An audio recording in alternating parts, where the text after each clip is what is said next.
Trial के दौरान मुख्तलिफ और जो टर्म्स इस्तेमाल की जाती हैं उनके बारे में भी आपसे रहनुमाई लेना चाहते हैं। एक टर्म यूज़ की जाती है इंसिग्निया। इंसिग्निया के हवाले से हमारी जो व्यूवर्स देख रहे हैं उनकी रहनुमाई फरमाएं। सर ये जो इंसिग्निया सर वर्ड्स है सर, जिस टाइम कोई भी सर कॉन्ट्राबैंड मटेरियल बरामद सर होता है तो इसमें जो कि सीजिंग जो कि ऑफिसर है जिसने बरामदगी की होती है सर, वो इसके ऊपर अपने एक ना मोनोग्राम सर लगाएगा, एक सर स्टैंप लगाएगा सर, जिसे सर इंसिग्निया कहा जाएगा। सर इसकी मैं एग्जांपल देता चलूँ कि मिसाल के तौर पर अगर किसी का नाम, उस जो कि सीजिंग जो कि ऑफिसर है जिसने बरामदगी की है उसका नाम अगर ज़फ़र अली है, तो उसके नाम के जो कि जो कि शुरू के अल्फ़ाबेट्स हैं सर उसके, जैसे कि ज़फ़र पहले जेड आता है और अली बाद में ए आता है, तो वो उसके ऊपर जेड ए लिखेगा। तो ये आपने जो सा है सर दौरान ट्रायल चीज़ चेक करनी है कि जो कि तफ्तीशी का नाम है, आया कि ये इस पे जो इंसिग्निया बिल्कुल उसी का ही नाम का लिखा हुआ है कि नहीं। तो अगर ये कोई और हुआ तो मीन्स के ये फिर जो कि बरामदगी है ये उसने नहीं की, और ये फिर के जो सा वो डाउट में चला जाएगा और उसका पूरा पूरा बेनिफिट जो सा ना वो एक्यूज को मिलेगा। तो ये सब एक और टर्म यूज़ की जाती है कि इस्तगासा। इस्तगासा पर जो इंडोर्समेंट से क्या मुराद है? देखिए सर, जिस टाइम इसमें सीजिंग ऑफिसर जो कि बरामदगी करता है सर इस्तगासा मरतब करेगा, तो सर वो फिर एक रिकवरी विटनेस को सर पुलिस स्टेशन में सर भेजेगा कि इस पे एफआईआर जो है ना सर वो लॉन्च की जाए। अब सर जिस टाइम इस्तगासा लेकर जिस टाइम कोई भी recovery witness police station sir पहुंचेगा, अब वो पहुंचने के बाद वहाँ पे जो भी एफआईआर जिस भी पुलिस ऑफिशियल से चौक करवाएगा, ठीक है, तो वो फिर उसके बाद उस इस्तगासे पे ये मरतब करेगा कि ये इस्तगासा हस्बे आमद दर्ज रजिस्टर्ड हुआ, मेरे पास आया, और इस इस्तगासे पे ये एफआईआर नंबर लॉन्च हुई। उस पे मोरखा लिखेगा इस्तगासा पे, उस पे थाना लिखेगा, उस पे बाद जुर्म लिखेगा, और प्लस इस पे जो कि एफआईआर जो कि दी गई उस जो कि इस्तगासे पे वो उसे मेंशन करेगा। तो ये चीज़ सर इंडोर्समेंट होती है, जो कि हमने दौरान ट्रायल इस चीज़ को चेक करना है कि आया कि जो कि इस्तगासा जो कि मौके से सीजिंग ऑफिसर ने जो कि भिजवाया था थाने में कि जिस पुलिस ऑफिशियल के थ्रू एफआईआर जो कि चौक हुई है, आया कि उसने इस इस्तगासे पे इंडोर्समेंट दी है कि नहीं दी। आऊज़ु बिल्लाहि मिनश शैतानिर रजीम, बिस्मिल्लाहिर रहमानिर रहीम। दोस्तों, आज मैं मौजूद हूँ अपनी डिस्ट्रिक्ट बार एसोसिएशन रावलपिंडी में, और आज हम दोस्तों बात करेंगे पाकिस्तान में क्रिमिनल लॉ सिस्टम में खुसूसी तौर पे नारकोटिक्स केसेस के हवाले से। और आज हमारे मेहमान हैं चौधरी उमैर खालिद साहब, एडवोकेट हाई कोर्ट हैं। चौधरी साहब, मैं आपका इंतहाई मशकूर ममनून हूँ कि आपने टाइम दिया। और चौधरी साहब, आप हमारी ये रहनुमाई फरमाएँ कि नारकोटिक्स केसेस क्या होते हैं और इसमें कौन कौन सी जो मंशियात है वो शामिल होती हैं। जी बहुत शुक्रिया राय साहब आपका कि आपने मुझे मदऊ किया। सर इसमें मैं बताना चाहता हूँ कि 1997 में 1997 में सर एक्ट आया था the control of narcotic substances act, जिसमें सर इन्होंने मंशियात की जो कि ममनुआ अशिया है सर इसकी रोकथाम के लिए एक एक्ट निकाला था। लेकिन सर उसके अंदर ये चीज़ें ज़्यादा जो कि कैटेगोरिकली डिफ़ाइन नहीं की गई थी, एक्सप्लेन नहीं थी कि इसमें कौन कौन सी चीज़ें जो सा है कि वो ममनुआ अशिया में आती हैं कि नहीं। फिर सर ये हुआ कि 6 सितंबर 2022 एक अमेंडमेंट आई इसमें सीएनएस के एक्ट में, the control of narcotic substances act में, उसमें सर इन्होंने कैटेगरिकली एक टेबल्स की शक्ल दे दी गई, जिसमें सर भांग, पॉपी स्ट्रा, और फिर सर अफीम, चर्स, मॉर्फिन, कोकीन, साइकोट्रॉपिक्स, और सर इसके अलावा आइस, इन सब को सर इन्होंने एक टेबल की सूरत दे दी। और फिर सर इसमें कुछ अमेंडमेंट ये भी हुई कि पहले जो कि 1997 में जो एक्ट आया था सर उसमें 100 ग्राम्स तक 9A होती थी, और फिर वो जो कि 999 ग्राम तक सर इसमें 9B, और फिर इससे अबव जो सा वो 9C खाली सिर्फ होती थी। लेकिन सर इस एक्ट के बाद सर उन्होंने जो सा है 499 ग्राम तक 9A, और जबकि 999 ग्राम तक सर 9B, और फिर सर ये जो कि 9C है सर ये 4,499 ग्राम तक सर इन्होंने 9C तक कर दिया। उसके बाद सर 9C के बाद 9D आ गई है, 9D के बाद सर इधर जो सा सर वो 9EB सर शामिल इसमें कर दी गई है, जो कि 10,000 से सर अबव जो कि क्वांटिटी होगी, तो फिर सर ये केस जो है वो 9E में सर फॉल करेगा। तो ये सर अमेंडमेंट हुई थी जो कि 6 सितंबर 2022 में 22 में सर हुई थी। तो ये फिर उसके बाद सर इन्हें कैटेगोरिकली, ठीक है, इन सब जो कि कॉन्ट्राबैंड जितने भी मटेरियल्स हैं इन्हें सर एक टेबल वाइज जो है वो अलहदा कर दिया गया था। आज हम दोस्तों इनकी जो ट्रायल के दौरान जो किन किन चीज़ों को ख्याल रखना चाहिए और कौन कौन सी टर्म्स इस्तेमाल की जाती हैं उस हवाले से स्पेसिफिकली बात करेंगे। चौधरी साहब, आप ये बताएं कि जब कोई भी शख्स ममनुआ मंशियात के केस में गिरफ़्तार हो जाता है और उसके बाद फिर ट्रायल चलता है, उस हवाले से हमारी ये बताएं कि गिरफ़्तारी से ले कर ट्रायल मुकम्मल होने तक कौन कौन सी स्टेजेस से एक जो ट्रायल है वो गुज़र के जो है ना वो मुकम्मल होता है, इस हवाले से हमारी रहनुमाई फरमाएं। यानी कि मैं ये पूछना चाह रहा हूँ स्टेजेस ऑफ जो नारकोटिक्स ट्रायल है उस हवाले से हमारी रहनुमाई फरमाएं। सर ऐसा है कि जब किसी शख्स से कॉन्ट्राबैंड मटेरियल रिकवर होता है तो सर उसके बाद सर उस पर एफआईआर सर दी जाती है, और सर एफआईआर देने के बाद सर उसे रूबरू मजिस्ट्रेट पेश किया जाता है, और सर वहाँ से अगर मज़ीद कोई बरामदगी नहीं है तो सर फिर उसे जुडिशल कर दिया जाएगा। और सर फिर इसका चालान आने के बाद इसका जो कि ट्रायल है सर वो है सेशन कोर्ट का सर ट्रायल है, ठीक है। अगर ये एएनएफ ने पकड़ा है तो बाकायदा उनकी सीएनएस की एएनएफ की सर अलहदा से अदालतें हैं जहाँ पर इसका ट्रायल चलेगा। और सर फिर जिस टाइम इसका चालान आता है, ट्रायल का सर आगाज़ हो जाता है, तो सर प्रोसिक्यूशन ने, ठीक है, कि दौरान इन्वेस्टिगेशन जितना भी मटीरियल कलेक्ट किया होगा अगेंस्ट एक्यूज पर्सन सर वो अदालत में पेश करेगी, और जो कि डिफेंस काउंसिल है मुलजिम का वकील सर वो इस पर क्रॉस एग्जामिनेशन करके सर वो इंसाफ के तकाज़ों को पूरा करेगा। और सर ये फिर जो कि है वो इख्तितामी मरहले में सर ये केस दाखिल हो जाता है। फिर सर इस पर जो सा 342 की स्टेटमेंट है एक्यूज की, सर उसके बाद ये केस जो सा वो फाइनल जो कि आर्गूमेंट्स है उस पर सर ये रख दिया जाता है। अब सर फाइनल आर्गूमेंट्स के बाद सर फिर ये जज साहब देखेंगे कि अगर तो प्रोसिक्यूशन ने अपना case without any shadow of doubt establish कर दिया है तो वो फिर सर उसे कन्विक्शन हो जाएगी। अगर सर इसमें से कि प्रोसिक्यूशन अपना केस साबित करने में नाकाम रही तो उस सूरत में सर मुलजिम इसमें जो कि सर वो बरी हो जाएगा, और फिर उसके बाद उसका एक राइट है अपील का कि वो फिर फर्दर जो कि हाई कोर्ट है सर वहाँ पे अपनी अपील जो है वो दायर कर सकेगा। जी चौधरी साहब, आप हमारी ये रहनुमाई फरमाएँ कि नारकोटिक्स केसेस में बहुत सारी टर्म्स इस्तेमाल की जाती हैं। आप हमें ये बताएं कि फ़र्द के हवाले से बात की जाती है, और आप हमारी ये भी रहनुमाई फरमाएँ कि सीजिंग का अमल किस तरीके से होता है, और इसमें सैम्पलिंग क्या होती है, और इस्तगासा क्या होता है, नक्शा मौका नज़री क्या होता है, और सबसे खुसूसी बात जो है जब पुलिस एक ममनुआ कॉन्ट्राबैंड जो मंशियात है उसको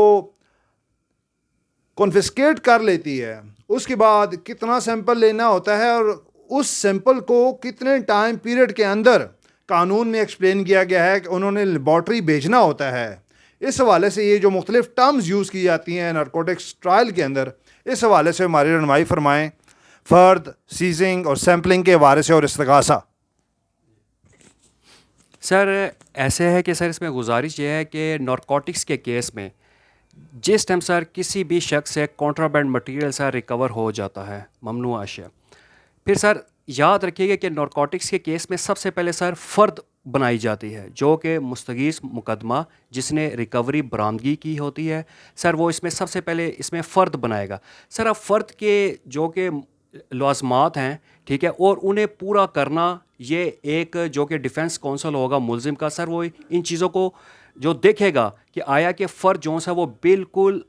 जैसे बननी चाहिए वैसे सर बनी है या इसमें कुछ ना कुछ लकूनस रह गए हैं। अब सर इसमें क्या होगा कि ये याद रखिएगा कि सबसे पहले सर फ़र्द तैयार की जाएगी। अब सर फ़र्द जब तैयार वो करेगा, ठीक है, इसमें जिस शख्स ने जो कि लोकल पुलिस ऑफिसर है, ठीक है, जिसने बरामदगी की है कि वो सर उस पर सबसे पहले अपना टाइम मेंशन करेगा कि किस टाइम पे सर उसने बरामदगी की, आपने ये फ़र्द में देखना है। और फिर सर उसके बाद आपने जो सा है उसमें ये चीज़ चेक करनी है कि अगर ये रात का वकूआ है, ठीक है, तो उसमें सर क्या आया कि उसने सोर्स ऑफ लाइट को मेंशन किया है कि मैंने किस रोशनी के ज़रिए में ये फ़र्द बनाई थी। सर इसमें हम रहनुमाई लेंगे, इसमें सर एक जजमेंट है 2014 SCMR supreme court monthly revision, इसमें सर पेज नंबर 603 है सुप्रीम कोर्ट, जिसके अंदर सर वाज़िया तौर पर हम इसे वो गाइडेंस ले सकते हैं कि अगर ये रात का वकूआ है तो उसमें सोर्स ऑफ लाइट फ़र्द पे लिखना लाजमी है, क्योंकि सर ऐसे होता है कि हमारे जो कि तफ्तीशी साहिबान है, पुलिस वाले सर, वो सिर्फ इसमें नक्शा मौका नज़री में रफ साइड प्लान में ही सिर्फ सोर्स ऑफ लाइट जो सा सर उसकी पॉइंटेशन करते हैं, निशानदेही करते हैं, जबकि सर फ़र्द में सर ये नहीं लिखा जाता, और ये फ़र्द पे लिखना बहुत ज़्यादा ज़रूरी है। अगर ये चीज़ की कमी रह जाए तो इसका बेनिफिट जो सा ना वो हमेशा एक्यूज़ को ही मिलेगा। और फिर सर मैं आ जाता हूँ इसी पर कि इसके बाद सर जो कि तैयार चीज़ की जाएगी सर वो फिर होगा इस्तगासा। इस्तगासे में भी सर उसमें ये है कि हमने ये देखना है कि जो कि सीजिंग जो कि ऑफिसर है जिसने सर बरामदगी की है उसके सिग्नेचर इस्तगासे पे भी सर मौजूद होने चाहिए, और प्लस सर इस पे जो सा फ़र्द में भी मौजूद होने चाहिए, और ये एक जैसे होने चाहिए। जिस टाइम वो इस्तगासा को सर मरतब करेगा तो उसके एक कार्बन कॉपी सर जो सा ना वो भी सर साथ मरतब करेगा। इस पे जो कि ओरिजिनल है इस्तगासा उस पे भी सिग्नेचर होने चाहिए, जो कि कार्बन कॉपी है उस पे भी उसके सिग्नेचर होने चाहिए। इस पे एक रूलिंग है जो कि हमें गाइडेंस जो कि देती है कि 2014 PCRLJ Pakistan criminal law journal page number 663 Lahore, इसमें सर वाज़िया किया गया है कि फ़र्द पर और इस्तगासे पर मुस्तगीस के साइन एक जैसे सर होने चाहिए, और ये सर जो कि डिफेंस काउंसिल को ज़रूर देखना चाहिए। अब सर मैं इसमें आ जाता हूँ कि जिस टाइम सर कॉन्ट्राबैंड मटेरियल, ठीक है, किसी भी शख्स से जिस टाइम बरामद होगी, सबसे पहले याद रखिए कि वो इसका जो कि वो एक वेट करेगा कि ये कितनी मिकदार में बरामद हुई है। उसके बाद सर फिर इसकी वो सैम्पलिंग का अमल आएगा। तो ये सर याद रखिए कि जितनी चर्च बरामद होगी ये हमेशा सर 5% के हिसाब से जो सा सर इसकी वो सैम्पलिंग की जाएगी। अगर 1000 है तो उसके हिसाब से 5, अगर 2000 है तो उसके हिसाब से 5% जितनी भी बनती है, ये सर एक SOPs के जो के ज़रिए सर उसे अलहदा किया जाएगा। अलहदा सर करने के बाद फिर क्या करेगा कि इसमें जो कि सीजिंग जो कि ऑफिसर है जिसने सर ये कॉन्ट्राबैंड मटेरियल रिकवर किया है सर, वो इसे सर सील करेगा। 2 पार्सल बनाएगा, उन 2 पार्सल को सर सील करेगा, और सील करने के बाद सर इस पे जो सा ना वो पर्टिकुलर्स लिखेगा, ठीक है, कि जिसमें सिर्फ FIR को छोड़कर, क्योंकि FIR क्योंकि बाद में लॉन्च होती है, वो फिर जो कि इसमें इन्वेस्टिगेटिंग जो ऑफिसर जो कि बाद में आएगा वो सर इसे फुलफिल करेगा, लेकिन वो उससे पहले जो कि इसके ऊपर इसकी जितनी मिकदार है सर जो कि कॉन्ट्राबैंड मटीरियल को जब वो पार्सल को जो सील करेगा मिकदार को लिखेगा, थाना लिखेगा, मोरखा लिखेगा, ठीक है, और इस पर जो कि ऑफेंस सर बनता है वो सर इसमें सर लिखेगा। और सर फिर उसके बाद इस अमल को जिस टाइम इसकी सर सैम्पलिंग हो जाएगी सर उसे सीज कर दिया जाएगा, फिर सर उसके बाद फ़र्द बनेगी, फिर सर उसके बाद इस्तगासा सर मरतब किया जाएगा, और फिर सर इस्तगासा मरतब हो जाने के बाद, ठीक है, उसी को फिर सर वो जो कि एक जो कि रिकवरी का जो विटनेस वहाँ पे मौजूद होगा मौके पर सर उसे पुलिस स्टेशन भेजेगा for the lodging of FIR। अब सर क्या होगा कि जिस टाइम FIR लॉन्च हो जाएगी फिर इसमें एक IO जो कि वो डिप्यूट हो जाएगा। IO से जिस टाइम डिप्यूट होएगा तो वो फिर जो कि प्लेस ऑफ अकरेंस में आएगा, और आकर सर इसमें जो कि 172 CRPC के तहत सर इसमें जो कि केस डायरी है सर ज़िम्निया जिसे हम कहते हैं सर वो सर मरतब करेगा। फिर वहाँ पे तमाम तर जितने भी गुहान है सर उनके 161 के जनाब बयान लेगा, और फिर यहाँ पे जो कि रफ साइड प्लान है नक्शा मौका नजरी जनाब उसको जो कि मरतब करेगा, और फिर मुलज़म की जो कि कस्टडी है वो अपने पास लेगा, और फिर उसके बाद जो कि इसमें कॉन्ट्राबैंड मटेरियल है वो भी जनाब अपनी जो वो कस्टडी में लेगा। जी तो सब साथ ये भी बता दें कि जो सैंपल लेगा वो उसकी क्या होती है, पैकिंग किस तरीके से करते हैं, और सैंपल कानूनी तौर पर लेने के बाद टाइम फ्रेम कानून में क्या दिया गया है कि कितने अरसे बाद जो है ना वो लेबॉर्ट्री में सैंपल भेजना है। सर इसमें सर ऐसा है कि जिस टाइम सर किसी से बरामदगी हो जाती है, कॉन्ट्राबैंड मटेरियल सर रिकवर हो जाता है, तो सर इसमें एक कानून सर वाज़िया है, ठीक है सर, इसमें CNSA government analyst rule 2001 sir इसमें सेक्शन 4 सब सेक्शन 2 जिसमें सर एक वाज़िया किया गया है कि विद इन 72 आवर्स जो सा है सर सैंपल जो सा है वो लेबॉर्ट्री चला जाना चाहिए। लेकिन सर मैं यहाँ पे एक और चीज़ भी सर वाज़ह करता चलूँ कि यहाँ पे सर मे का वर्ड आया है, क्योंकि सर हमारे कानून में जहाँ पे मे का वर्ड आ जाता है सर, वो एक डिस्क्रिशनरी ऑफ द कोर्ट है, ठीक है सर, ना कि वो मैंडेटरी है। अगर यहाँ पे इस सर जो कि रूल है 2001 का, अगर यहाँ पे शेल का वर्ड होता तो फिर तो ये मैंडेटरी था, लेकिन सर ये एक डिस्क्रिशनरी है, और ये जो इनफ नहीं है कि मुलज़म के जो कि ये कि इस पॉइंट की वजह से वो एक्विटल हो जाए। और भी बहुत सारी चीज़ें फिर दौरान ट्रायल जो कि जज साहब को देखना पड़ेगी, लेकिन ये एक जो कि डिस्क्रिशनरी है, और ये एक कोर्ट के ऊपर डिपेंड करती है कि वो इसे कितना कंसिडर करती है। लेकिन जो कि इसका लॉ है, ठीक है सर, एनालिस्ट रूल जो कि 2001, उसके मुताबिक सर कि विद इन 72 आवर्स ये सर सैंपल चला जाना चाहिए। फिर सर इसमें एक रूलिंग भी है सर 2006 PCRLJ, पेज नंबर है सर इसका 840, ठीक है, जिसके अंदर भी सर ये चीज़ वाज़ह की गई है कि जो कि सैम्पलिंग है वो सर फोरेंसिक के लिए, उसकी लेबॉर्ट्री के लिए आया कि ये चर्स है कि नहीं है, ठीक है, इसको जांचने के लिए, तो वो जो सा है सर वो विद इन 72 आवर्स चली जानी चाहिए। जो सब ट्रायल के दौरान मुख्तलिफ और जो टर्म्स इस्तेमाल की जाती हैं उनके बारे में भी आपसे रहनुमाई लेना चाहते हैं। एक टर्म यूज़ की जाती है इंसिग्निया। इंसिग्निया के हवाले से हमारी जो व्यूवर्स देख रहे हैं उनकी रहनुमाई फरमाएं।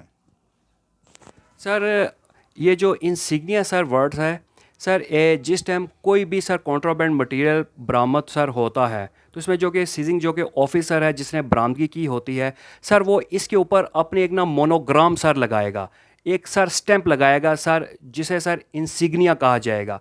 सर इसकी मैं एग्जांपल देता चलूँ कि मिसाल के तौर पर अगर किसी का नाम, उस जो कि सीजिंग जो कि ऑफिसर है जिसने बरामदगी की है, उसका नाम अगर ज़फ़र अली है, तो उसके नाम के जो कि जो कि शुरू के अल्फ़ाबेट्स हैं सर उसके, जैसे कि ज़फ़र पहले जेड आता है और अली बाद में ए आता है, तो वो उसके ऊपर ZA लिखेगा। तो ये आपने जो सा है सर दौरान ट्रायल चीज़ चेक करनी है कि जो कि तफ्तीशी का नाम है, आया कि ये इस पे जो इंसिग्निया बिल्कुल उसी का ही नाम का लिखा हुआ है कि नहीं। तो अगर ये कोई और हुआ तो मीन्स कि ये फिर जो कि बरामदगी ये उसने नहीं की, और ये फिर के जो सा वो डाउट में चला जाएगा, और उसका पूरा पूरा बेनिफिट जो सा ना वो एक्यूज को मिलेगा। जो सब एक और टर्म यूज़ की जाती है कि इस्तगासा। इस्तगासा पर जो इंडोर्समेंट से क्या मुराद है? देखिए सर, जिस टाइम इसमें सीजिंग ऑफिसर जो कि बरामदगी करता है सर इस्तगासा मरतब करेगा, तो सर वो फिर एक रिकवरी विटनेस को सर पुलिस स्टेशन में सर भेजेगा कि इस पे FIR जो है ना सर वो लॉन्च की जाए। अब सर जिस टाइम इस्तगासा लेकर जिस टाइम कोई भी recovery witness police station sir पहुंचेगा, अब वो पहुंचने के बाद वहाँ पे जो भी FIR जिस भी पुलिस ऑफिशियल से चौक करवाएगा, ठीक है, तो वो फिर उसके बाद उस इस्तगासे पे ये मरतब करेगा कि ये इस्तगासा हस्बे आमद दर्ज रजिस्टर्ड हुआ, मेरे पास आया, और इस इस्तगासे पे ये FIR नंबर लॉन्च हुई, उस पर मोरखा लिखेगा इस्तगासा पे, उस पर थाना लिखेगा, उस पर बाजुर्म लिखेगा, और प्लस इस पे जो कि FIR जो कि दी गई उस जो कि इस्तगासे पे वो उसे मेंशन करेगा। तो ये चीज़ सर इंडोर्समेंट होती है, जो कि हमने दौरान ट्रायल इस चीज़ को चेक करना है कि आया कि जो कि इस्तगासा जो कि मौके से सीजिंग ऑफिसर ने जो कि भिजवाया था थाने में कि जिस पुलिस ऑफिशियल के थ्रू FIR जो कि चौक हुई है, आया कि उसने इस इस्तगासे पे इंडोर्समेंट दी है कि नहीं दी। चोई साहब, नारकोटिक्स केसेस में एविडेंस की बहुत ज़्यादा अहमियत है। आप हमारी आसानी के लिए ये बताएं कि एविडेंस के मौके पर डिफेंस काउंसिल को किन किन चीज़ों को मलूज़े खातर रखना चाहिए, और जो है ना वो कौन कौन सी ऐसी गलतियां हैं जिनसे हमें इज्तनाब करना चाहिए डिफेंस काउंसिल को जो मुलज़म की तरफ से पेश हो रहे होते हैं, ताकि जो है ना वो गलतियां ना करें और जो मुलज़म के ख़िलाफ़ ना जाएं। तो इस हवाले से हमारी रहनुमाई फरमाएं। देखिए सर, क्रॉस एग्जामिनेशन के हवाले से एक जो कि प्रिंसिपल है कि which question to be ask and which question not to be ask, but most important is that कि which question not to be ask, कि कौन सा क्वेश्चन हमने नहीं करना। अब मैं सर इसकी एक जो कि एग्जांपल देता हूँ कि जैसे कि आपने पहले इंसिग्निया के हवाले से क्वेश्चन किया था कि जैसे कि एक रिकवरी विटनेस जो कि मौके पर मौजूद था गवाह, सर वो अदालत में आता है। अब सर उसके जो कि 161 में तो उसने बयान किया है कि इसमें जो कि सीजिंग ऑफिसर था उसने इस पे इंसिग्नी अपनी मोहर लगाई। लेकिन इसमें जो कि during the course of chief examination जो कि अपना वो चीफ रिकॉर्ड कराता है सर, उसमें इस चीज़ का जिक्र नहीं करता। और सर आपको सर ये चाहिए कि जो कि उस चीज़ का जिक्र अगर उसने नहीं किया तो आप उसे ये क्वेश्चन मत करें, क्योंकि वो इस चीज़ को सर एक्सप्लेन कर देगा। क्योंकि सर देखें कि सिविल केसेस और क्रिमिनल केसेस के सर इन दोनों के अलग-अलग से सर एक कॉन्सेप्ट्स हैं। देखें कि सिविल में अगर आप किसी चीज़ पर कोई क्वेश्चन रेस नहीं करते, पुट अप नहीं करते, मीन्स कि आप उसे एडमिट कर रहे हैं। लेकिन सर क्रिमिनल में उस चीज़ को नहीं पढ़ा जाएगा। सर इसके अंदर एक वाज़ेह एक रूलिंग है, ठीक है sir, PLD 2019 supreme court page number 64 sir, जिसके अंदर वाज़िया तौर पर ये चीज़ जो है सर वो एक्सप्लेन की गई है सुप्रीम कोर्ट की तरफ से कि क्रिमिनल में अगर किसी भी क्वेश्चन पर, ठीक है, आप लाजमी नहीं है कि आप हर क्वेश्चन चीज़ पर आप जो सा क्वेश्चन पुट अप करें, ठीक है। अगर आप नहीं करते तो उसे नहीं कि आपने उसे एडमिट कर लिया है। तो सर इसमें यह है कि मिसाल के तौर पर कि अगर मौके पर 4 पुलिस ऑफिशल्स या फिर 3 या फिर जितने भी सर वो मौजूद थे, अगर सर उनमें से कोई एक टाइमिंग के हवाले से कोई कहता है कि 12 बजे ये मुलज़िम आ रहा था, कोई अगर कहता है तो एक कहता है कि 11 बजे आ रहा था। अगर सर यहाँ पे कॉन्ट्राडिक्शन पैदा हो चुकी है तो इसमें डिफेंस काउंसिल को चाहिए कि वो तीसरे गवाह से हरगिज़ मत ये क्वेश्चन करे कि जो कि उसकी ये इस बात की सर वो तस्दीक करवाते कि अगर किसी दूसरे गवाह ने भी ये बात कर दी कि नहीं आया कि वो 12 बजे आया है या फिर 11 बजे आया है, तो ये सर चीज़ जो सर फिर वो प्रोसिक्यूशन को फ़ायदा देगी। इसमें सर आपने बस ये ख्याल करना है स्पेशली नारकोटिक्स के केसेस में कि आपने सर अपने केस को एक्सप्लेन नहीं करवाना। एक्सप्लेन सर आपका जो कि सवाल हो वो बिल्कुल वो होना चाहिए जिसका 100% आपको उसका जवाब पता हो कि इसका जो कि प्रोसिक्यूशन के जो विटनेसेस हैं वो इसका जवाब क्या देंगे, ठीक है। तो इसमें सर क्वेश्चनिंग मत उनसे पूछे, ठीक है, कि एक्सप्लेन मत करवाएं। आप वो क्वेश्चन इसमें जो कि पुट अप करें जो कि येस और या कि उनका जवाब नो में आए। तो ये जो सा सर मुल्ज़िम को एक फ़ायदा देता है, क्योंकि एक्सप्लेन कराने से सर प्रोसिक्यूशन का केस स्ट्रॉन्ग हो जाएगा और इसका जो कि नुकसान है मुल्ज़िम ये। जो ये सब शहादत के दौरान मुख्तलिफ जो है ना वो अक्सर ये भी देखने में आता है कि जब कोई भी चीज़ पेश की जाती है तो कुछ चीज़ों पे लिखा जाता है P1 और कुछ ऐसी चीज़ें हैं जिनको एग्जिबिट लगा के PA लिखा जाता है। तो आप इस हवाले से बताएं कि जो मैथ्स के नंबर हैं, जिस तरह P1 2 3 लिखा जाता है, एक डॉक्यूमेंट में P1 लिखा जाएगा, दूसरे पे P2 लिखा जाएगा, और कुछ ऐसी चीज़ें हैं जिनमें एग्जिबिट लगाने के साथ PA, फिर किसी और डॉक्यूमेंट में PB, फिर तीसरे पे PC। तो इस हवाले से बताएं कि ये मैथ्स के नंबर और इंग्लिश के नंबर्स ये किस तरीके से जो है ना वो फ़र्क करते हैं। सर देखें कि इसमें जितने भी आर्टिकल्स हैं, इसमें फॉर एग्जांपल जो कि कॉन्ट्राबैंड मटेरियल है सर, या फिर दौराने जो कि एक पर्सनल सर्च एक्यूज से, ठीक है, उसका सर वॉलेट या फिर सर उसके जो कि मोबाइल फ़ोन या फिर दूसरे कोई आर्टिकल्स बरामद होते हैं, तो उस पे सर के प्रोसिक्यूशन जिस टाइम अपनी एविडेंस पेश करेगी अदालत में, ठीक है, दौरान ट्रायल, तो उस पे सर प्रोसिक्यूशन इस पे जो कि P1 P2 P3 इस पे जो कि नंबरिंग सर लगाएगी, आयद करेगी, जो कि सर आर्टिकल्स हो गए। और सर इसके अलावा जो आप बात कर रहे थे कि इसमें एग्जिबिट जिसमें अल्फ़ाबेटिकली आ जाता है कि इसमें एग्जिबिट PA PB और C ये भी लगाए जाते हैं। तो सर इसमें याद रखिएगा कि तमाम तर जितने भी डॉक्यूमेंट्स हैं, फॉर एग्जांपल जैसे कि सर ये रिकवरी मेमो है सर, फिर उसके बाद आपके ये कंप्लेंट है इस्तगासा, फिर उसके बाद नक्शा मौका नज़रिया FIR, सर ये जितनी भी डॉक्यूमेंटेशन है इस पे जो कि सर अल्फ़ाबेटिकली आएगा, जिस पे एग्जिबिट P से मुराद है सर के प्रोसिक्यूशन, ठीक है, एग्जिबिट जो सर PA PB PC और जितने भी आर्टिकल्स हैं जो कि सर रिकवर्ड हुए हैं, ठीक है सर, एक्यूज पर्सन से, तो उस पे सर इस पे जो कि वो P1 P2 P3 जो कि सर वो इसमें नंबरिंग होगी। चौधरी साहब, आखिर में मैं आपसे ये पूछना चाहूँगा कि आप क्या समझते हैं कि ये जो नारकोटिक्स के केसेस होते हैं इनमें जो है वो कितने जो हमारा जो ट्रायल का एक सिस्टम है, जुडिशल सिस्टम है, तो इस वाले से आपने क्या एक्सपीरियंस किया? आप जो है ना वो हर रोज़ जो है ना वो ऐसे ट्रायल्स जो है ना वो अदालतों में पेश होते रहते हैं, आपका सामना होता है, तो आप क्या समझते हैं कि कितने केसेस जो हैं वो जेन्युइन होते हैं, कितने केसेस जो हैं वो पुलिस जो है ना पुलिस के मुहरक़ात कुछ और होते हैं और वो गलत तरीके से, और फिर जो है ना हमें ये भी देखने में आता है कि एफआईआर जो हैं वो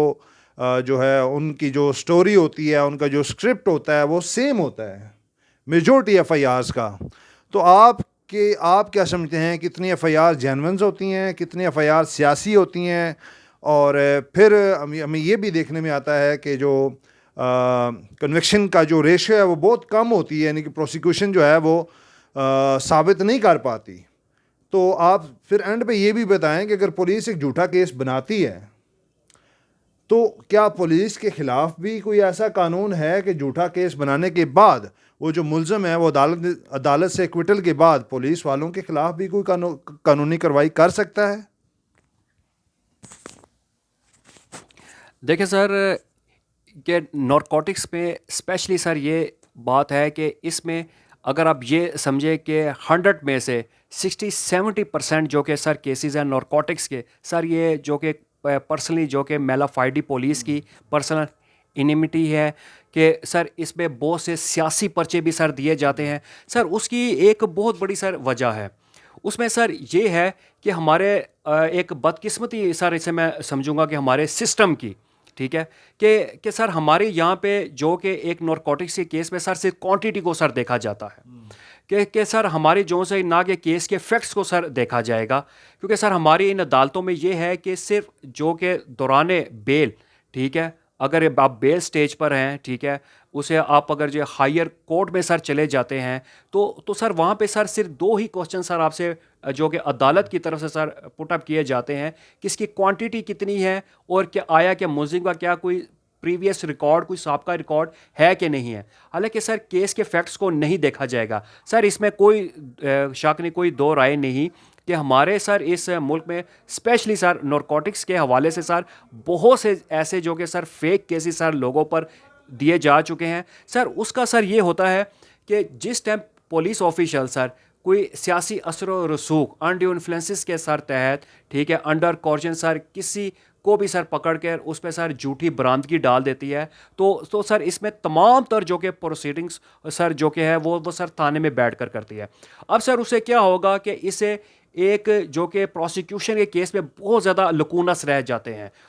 और सर फिर हमें दौराने जो कि एक ट्रायल है उस पर सर डिफेंस काउंसिल को अपनी जिरा से ही इंसाफ करना पड़ता है, क्योंकि जिस टाइम कोई केस आपका झूठा होता है तो वो डेफिनेटली चाहे इसमें पुलिस ऑफिशियल्स चाहे जितना मर्जी अपना जोर लगा लें या बहुत अच्छा इसमें प्रोसिक्यूशन अपना केस जो कि एक स्टैब्लिश करने की कोशिश करे, लेकिन कुछ ना कुछ रह ही सर उसमें सर जाता है। तो सर ये तो एक आम सी सर बात है जनरली कि सर इसमें तो कोई दो राय नहीं कि सर हमारे मुल्क में सर ये झूठे और फेक पर्चे खासकर सर ये सियासी बुनियादों पर सर बहुत ज़्यादा दिए जाते हैं और पुलिस की जो कि ज़ाती दुश्मनी के हवाले से सर पुलिस किसी को भी उठाती है और उठाकर सर इस पे जो सर वो नारकोटिक्स डाल दी जाती है। तो सर इसी हवाले से सर सुप्रीम कोर्ट ने 2024 में सर इसकी एक रूलिंग है sir PLJ 2024 supreme court criminal art, जिसमें सर उन्होंने इस पे सर वाजिया किया है कि एक ख़ास तौर पर ANF की जो कि फोर्स है, ठीक है, और जो कि हमारे थाने की जो कि लोकल पुलिस है, इसमें सर जो कि सुप्रीम कोर्ट की एक वाजिया रूलिंग थी कि आजकल के जो कि मोबाइल फ़ोन सर हर किसी के पास तकरीबन ऑलमोस्ट सर होते हैं। तो उन्होंने कहा कि जिस टाइम आप कोई भी सीजिंग ऑफिसर है,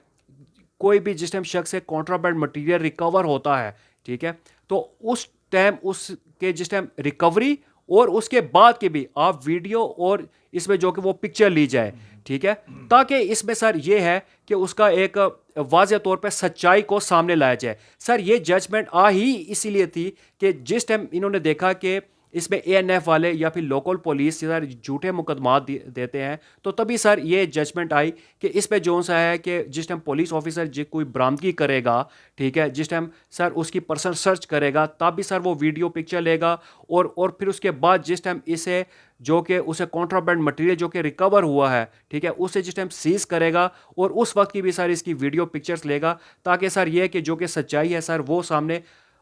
आ सके। अब सर इसमें जो कि सर लेकिन सर मैं इसमें ये भी बताता चलूँ कि अभी सर इस पे लेजिस्लेशन सर होना बाकी है। सर इसमें ये है कि अगर तो पुलिस वाले बना लेते हैं तो वेल एंड गुड, लेकिन अभी सर इस पे जो कि लेजिस्लेशन है सर वो बकाया है, जिसमें सर काफ़ी ज़्यादा कुछ तरमीम कुछ चीज़ें सर करनी है। और क्योंकि सर इसमें सर नारकोटिक्स के केस के हवाले से सर मैं बताता चलूँ कि इसमें सर जो कि ये जजमेंट है इसमें उन्होंने कहा है कि जिस टाइम कोई भी कॉन्ट्राबैंड मटीरियल होगा तो इसमें जो कि आपने एक लोकेलिटी के, ठीक है, एक सिटीजन को इसमें आपने एसोसिएट करना एज ए विटनेस। लेकिन सर अब बहुत सारी इसमें चीज़ें हैं कि जैसे कि मिसाल के तौर पर सर ये रात का वकूआ है, तो सर उस रात में या कोई जो कि हाईवे पे अगर सर किसी बरामदगी होती तो ये एक नामुमकिन सी बात है, क्योंकि सर इसमें जो कि सेक्शन जो कि 103 है CRPC, सर उसकी तो ये वायलेशन है कि इसमें कोई प्राइवेट विटनेस ये एसोसिएट नहीं करते। लेकिन सर इसमें जो कि the control of narcotic substances act है 1997 का, सर उसके जो कि सेक्शन 25 है वो सर स्पेशली जो सा है ना सर, ये जो कि सेक्शन 103 है CRPC, सर इसकी जो सा है सर वो एक्सेप्शंस है जो कि सेक्शन 25 में, कि इसमें नारकोटिक्स के केस में सर इसमें कि ये वायलेशन नहीं होगी कि अगर कोई प्राइवेट विटनेस जो कि एसोसिएट नहीं किया जाता, क्योंकि सर ये काफ़ी मुश्किल काम है। तो अब ज़ाहिर सी बात है कि अगर एक रात का वकूआ है, कोई हाईवे का है, वहाँ पे सर किसी से बरामदगी हो जाती है, तो वो फिर उस टाइम सर जो कि पुलिस ऑफिशियल हैं तो वो कहाँ से सर प्राइवेट विटनेस ढूंढेंगे। तो इस हवाले से सर इसमें तो कोई शक नहीं कि सर बहुत ज़्यादा जो कि झूठे मुकदमा दिए गए, जिनकी वजह से सर बाद में सुप्रीम कोर्ट ने इसमें वाज़े अपनी एक जजमेंट भी दी थी। बहुत शुक्रिया। रात के हवाले से तो आपने जो इसे बता दिया। अक्सर जब जेरा के दौरान जब डिफेंस काउंसिल सवाल करता है कि आपने दिन के टाइम कि आपने जो आस पास यानी कि अगर किसी मोहल्ले में से के ममनुआ चीज़ बरामद हुई है तो आपने किसी भी मोहल्लेदार को शामिल नहीं किया, तो अक्सर पुलिस वाले ये कहते हैं कि जी हमने तो कहा था लेकिन कोई शख्स शामिल होने के लिए तैयार नहीं था। तो इस तरह के भी जो है ना वो जवाब बात पुलिस वाले देते हैं। तो मैं आपका एक दफ़ा फिर चौधरी उमैर खालिद साहब आपका इंतहाई मशकूर ममनून हूँ कि आज आपने क्रिमिनल ट्रायल में खसूसी तौर पर नारकोटिक्स ट्रायल के हवाले से और जो जो टर्म्स यूज़ की जाती हैं और एविडेंस में किन किन चीज़ों का ख्याल रखा जाना चाहिए, आपने जो मराहल थे उस हवाले से भी गुफ्तगू की। आपका इंतहाई मशकूर ममनून एक दफ़ा फिर। दोस्तों मैं उम्मीद करता हूँ आपको हमारी ये वीडियो पसंद आएगी। अल्लाह ताला मेरा और आपका अमीन नासिर हो। पाकिस्तान जिंदाबाद।